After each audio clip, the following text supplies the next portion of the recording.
Tonight, you might complain about a long flight, cramped seat, bad food, 12 hours trapped in a metal tube crossing an ocean. You'll land annoyed and forget about it by morning. But the real story of how your species first crossed that ocean is far stranger and far more terrifying than anything you'll experience at 30,000 feet. Because somewhere around 65,000 years ago, a small group of humans stood on a beach. In front of them was open water. No islands in sight, no maps, no idea what was on the other side or if anything was on the other side at all. And they got in a boat anyway. Why would anyone do that? Paleoanthropologist Chris Stringer, who has spent decades studying where modern humans came from, describes this period as a series of population squeezes. Climate shifted, grasslands dried into desert faster than families could adapt. Groups pushed outward, not because they were curious, but because staying still meant starving. Migration wasn't an adventure story, it was survival math. Move or die where you stood. So humans moved, along coastlines following fish and fresh water, one exhausted step at a time. Nobody decided to settle a planet, they just kept walking to the next bay and then the next one, until continents had been quietly filled in without anyone intending it. Then the coastline ran out. In front of them was a stretch of ocean scientists now call the Wallace Line, near modern-day Indonesia. It's named after the naturalist who first noticed something strange about the animals on either side of it. Tigers and elephants on one side, kangaroos and marsupials on the other, as if two separate worlds had been stitched together at the seam. Even at the lowest sea levels of the Ice Age, when huge amounts of water were locked away in glaciers, this particular gap never closed. Sometimes over 60 kilometers of open water, too far to swim, too far to see across. And yet they crossed it. We know because humans reached Australia roughly 65,000 years ago. That's written into the archaeology and, increasingly, into your own genes. Would you get on a raft with no idea what's on the other side on the chance that something might be there? Because that's what it took. No mountain peak on the horizon, no smoke from a distant fire, no birds flying home at dusk to give away a hidden shoreline, just a bamboo raft or lashed together logs, built with stone tools, steered by nothing but paddles and instinct, and whatever was left of the water they'd carried on board. Researchers still argue about whether these crossings were even intentional. Some think small groups deliberately paddled out, testing their luck against the horizon on purpose. Others think the first successful crossings were accidents, a family fishing near shore, caught in a sudden storm and simply carried to a beach they never meant to find. Either way, nobody setting out that day had any guarantee they'd reach anything at all. Most of them probably didn't survive. For every successful crossing, there were almost certainly rafts that never reached anywhere, currents that pulled them sideways into nothing, storms that ended everything in a single afternoon.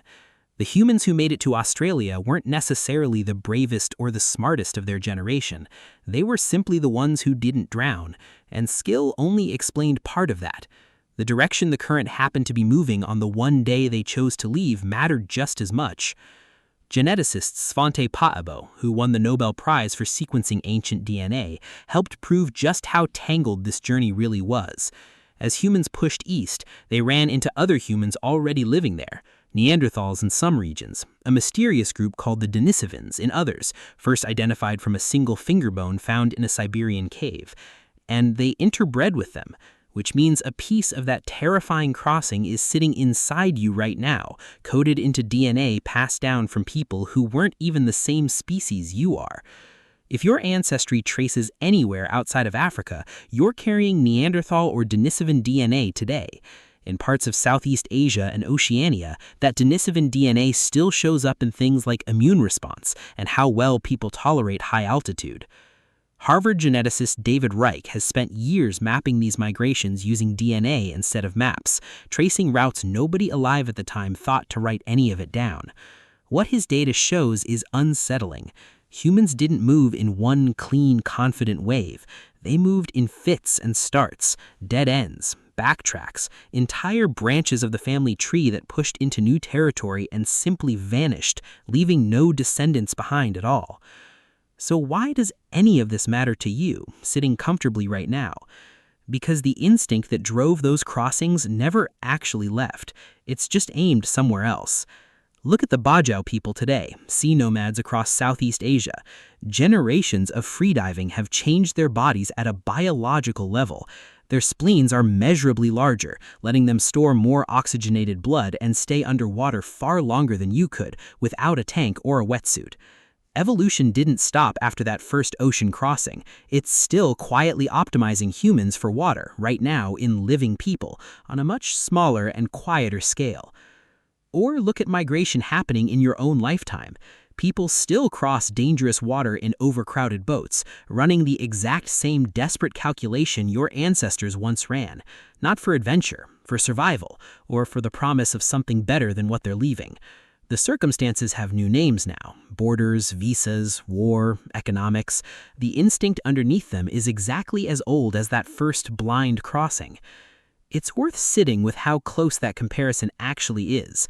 A crowded vessel built for far fewer people than it carries, a destination that exists more as a rumor than a certainty, a calculation that leaving is somehow less dangerous than staying still. 65,000 years apart, and the shape of that decision hasn't changed at all. Here's the question worth sitting with.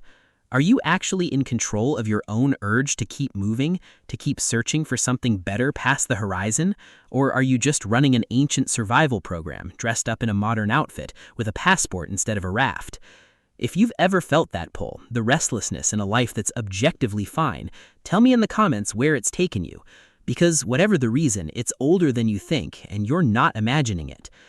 Every risk you take without fully knowing the outcome, every time you choose the unknown over staying exactly where you are, that's 65,000 years of successful gambles, still running quietly in the background of your decisions, long after the ocean that first demanded them got replaced by a screen in an airplane seat back.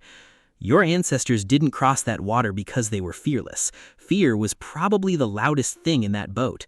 They crossed it because standing still had already stopped being an option, and moving forward, however terrifying, was still technically survivable. So the next time you're stuck on a long flight, watching the ocean scroll by on a tiny screen, remember what that same water once demanded of the people who came before you. No engine, no radio, no idea what was waiting.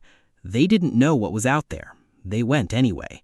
And you, complaining about legroom at 30,000 feet, are the ending of that story. Still unfolding. Still, in some quiet biological way, looking for the next shore. If this pulled you in, subscribe. There's a lot more buried in your DNA than you'd expect, and most of it never made it into a history textbook.